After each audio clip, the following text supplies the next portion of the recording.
Hello guys, welcome to this video, and in this video we'll discuss about the remedy for breach of contract under the Contract Act 1872. Okay, so let's go with the video guys.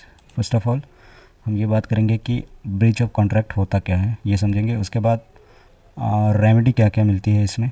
ठीक है, तो ये देखते हैं. ये breach of contract occurs when one party to a contract failed or fulfill their obligation as per the term in the agreement, without a lawful excuse. जहाँ पे आपने एक एग्रीमेंट बनाया या फिर कॉन्ट्रैक्ट बनाया, अगर वो फुलफिल नहीं कर पाते हैं then it's called breach of contract. Okay, इसको ब्रीच ऑफ कॉन्ट्रैक्ट कहते हैं. This failure can be in various form. ये जो फेलर है ये बहुत फॉर्म में हो सकता है. सच एज नॉन परफॉर्मेंस, जहाँ पे परफॉर्म नहीं करना होता है. डिफेक्टिव परफॉर्मेंस भी होता है, या फिर repudiation of the contract. Okay, breach may be result in legal consequences including the right of non-breaching party to seek remedy such as damages, specific performance, rescission. Okay, so यहाँ पे अगर आपने A B से कोई contract या फिर agreement किया, and जो कॉन्ट्रैक्ट का टर्म्स एंड कंडीशन था, जो कॉन्ट्रैक्ट का रूल था, ठीक है, लॉफुली अगर उसको या फिर जो कॉन्ट्रैक्ट की ड्यूटी थी उसको अगर फुलफिल नहीं कर पाते हैं, इसमें से कोई एक, ए या फिर B, then it will be breach of contract. Okay, इसको हम ब्रीच ऑफ कॉन्ट्रैक्ट कहेंगे. तो ब्रीच ऑफ कॉन्ट्रैक्ट होने के बाद आपको रेमेडी क्या क्या मिलेगी उसके बारे में भी हम डिस्कस करेंगे. ठीक है, तो फर्स्ट हम देख लेते हैं that aspects of breach of contract और की फीचर जो भी है. Number 1, non performance. जब भी कोई एक पार्टी उनका जो ड्यूटी है या फिर जो उनका ऑब्लिगेशन है एज स्पेसिफाइड इन कॉन्ट्रैक्ट, वो मतलब परफॉर्म नहीं करता, ठीक है, उसी को नॉन परफॉर्मेंस कहते हैं. या फिर डिफेक्टिव परफॉर्मेंस भी हो सकता है, जहाँ पे एक पार्टी जो है परफॉर्म करता है अपना duty but not in according with the terms of the contract. Okay, एक पार्टी अपना ड्यूटी तो परफॉर्म कर लेता है लेकिन जो कॉन्ट्रैक्ट के टर्म्स एंड कंडीशन था उस हिसाब से वो परफॉर्म नहीं करते हैं. एंड रिपीटेशन मतलब ये one party refuse to fulfil their contractual obligation या फिर duty. Okay, indicate an intention not to perform.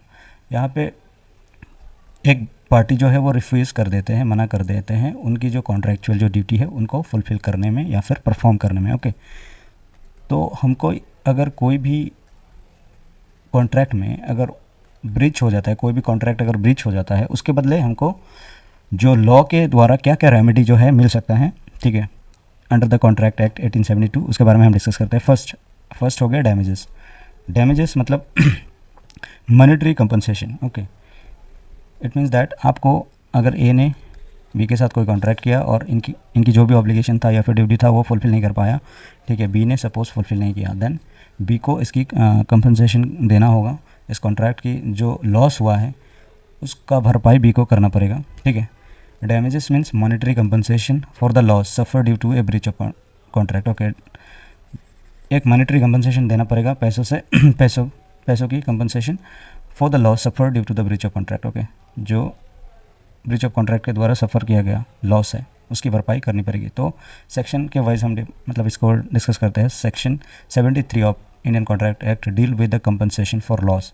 यह डील करता है कंपनसेशन फॉर द लॉस और damage cause by the breach of contract, कि जब भी कोई इंसान कॉन्ट्रैक्ट को ब्रीच कर देते हैं देन उनको कंपनसेशन देना पड़ता है. यही सेक्शन 73 डील करते हैं.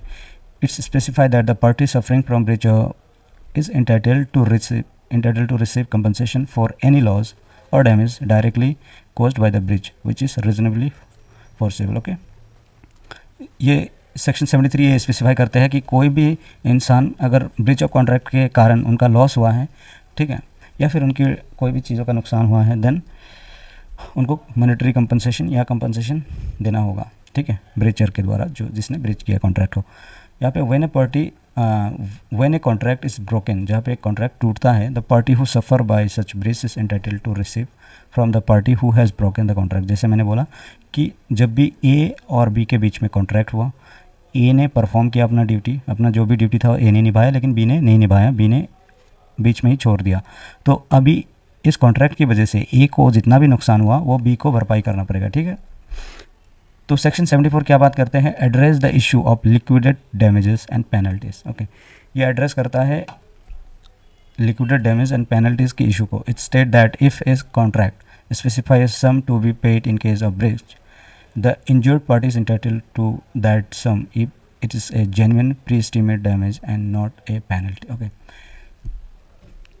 ये बताता है कि दैट अगर कोई भी कॉन्ट्रैक्ट में ये स्पेसिफाई किया गया है कि 10,000 रुपया तुमको देना होगा अगर तुमने कॉन्ट्रैक्ट ब्रीच किया तो, ठीक है. The injured party is entitled to receive that sum. Okay, और जो इंजर्ड पार्टी है उनको 10,000 रुपया मिलना चाहिए, ठीक है. एंड इसको थोड़ा और डिटेल में एक्सप्लेन करते हैं that when a contract has been broken if a sum is named in the contract as the amount to be paid in case of breach, or if the contract contain any other spoliation by the way of penalty, the party complaining of breach is entitled to receive from the party who has broke the contract. Okay, broken the contract reasonable and compensation not exceeding the amount shown him. जैसे मैंने बोला कि ए ने B के साथ contract किया और इन्होंने कॉन्ट्रैक्ट ये किया साथ में कि अगर कॉन्ट्रैक्ट कोई भी तोड़ेगा तो उसको 1,000 देना होगा. तो अभी बी ने कॉन्ट्रैक्ट तोड़ा तो बी को 1,000 देना होगा ए को, ठीक है.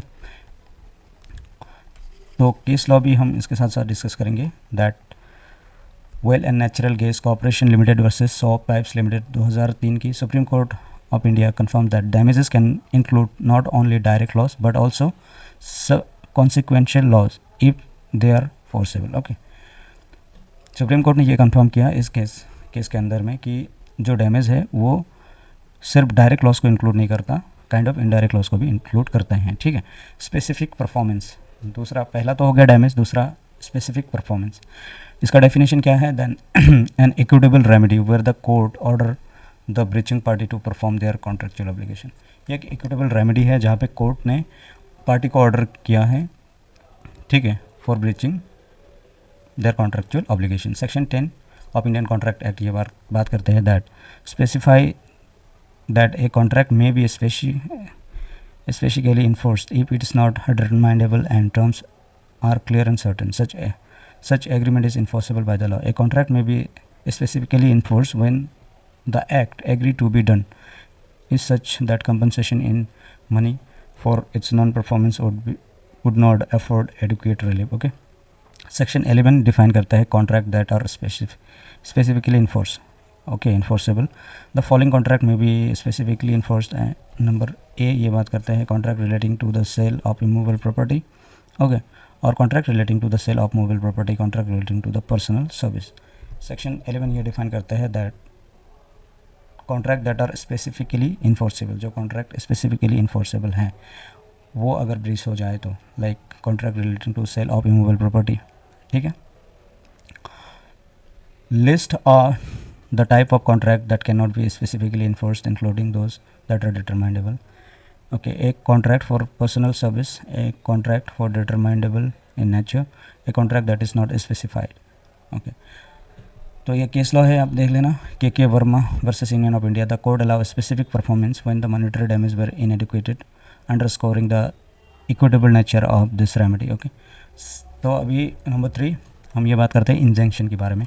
इंजंक्शन भी एक तरह की रेमेडी जो कि प्रोवाइड किया जाता है by the breach of contract, अगर कॉन्ट्रैक्ट ब्रीच हो गया तो इंजंक्शन इसका मतलब ये है दैट कोर्ट ऑर्डर करते हैं पार्टी को, ठीक है, from performing certain action that breach of contract. Okay, a court order that prohibits A party from performing certain actions that breach of contract. एक कोर्ट जो है पार्टी को ऑर्डर करते हैं, ठीक है, कुछ एक्शन जो है वो ना लेने के लिए. ओके, काइंड ऑफ प्रोहिबिट करते हैं. The remedy of injunction is generally sought under the provision of CPC. जो रेमेडी होता है इंजंक्शन का वो जनरली सीपीसी में अराइज होता है rather than Indian contract act. It's an equitable remedy use to prevent the breach of contract. एक equitable remedy है जो कि प्रिवेंट करते हैं ब्रीच ऑफ कॉन्ट्रैक्ट को रोकने के लिए, ठीक है. इक्विटेबल रेमेडी जो प्रोवाइड होता है ब्रीच ऑफ कॉन्ट्रैक्ट को रोकने के लिए. Order 39 rule 1-2 of CPC provide for guaranteeing of temporary injunction to maintain status quo until the final resolution of the dispute. इसका मतलब ये है कि where in any suit is provoked by the affidavit or otherwise that the defendant is about to commit a breach of contract, the court may issue a temporary injunction to restrain the defendant from doing. Okay, कि जब court एक temporary injunction grant कर देते हैं to maintain the status quo until the final resolution of contract. Okay, so case law ये है कि Milan versus United India Insurance Corporation Limited 1917, the court grant an injunction to prevent defendant from doing and from acting contrary to the terms of contract. Okay, वो provide करते हैं, ठीक है, kind of. उसके बाद रेसिशन आता है, definition, the cancellation of contract restoring the party to their pre contractual position. Okay, cancellation of contract का ये मतलब है, रेसिशन मतलब कॉन्ट्रैक्ट को कैंसिल करके दोनों पार्टी को, ए एंड बी को, प्री कॉन्ट्रैक्चुअल पोजीशन में लेके जाते हैं, जैसे पहले कॉन्ट्रैक्चुअल पोजीशन में था वहाँ पे लेके जाते हैं। प्रोवाइड सेक्शन 19 ये कहते हैं that provide that a contract can be voidable if enter into due coercion, undue influence, fraud and misrepresentation. Okay, so when the consent to an agreement is caused by coercion, undue influence, fraud, misrepresentation, etc., the agreement is a contract voidable at the, obviously, at the option of those party the consent was caused. Okay, जैसे मैंने आपको section 19 को अच्छे से explain किया कि agreement जो है वो वॉइड कब होती है या फिर वॉइडेबल कब होती है, ठीक है, कि वॉइडेबल कम्प्लीटली डिपेंड करते हैं इंसान के ऊपर कि वो कंसेंट देगा कि नहीं देगा, ठीक है।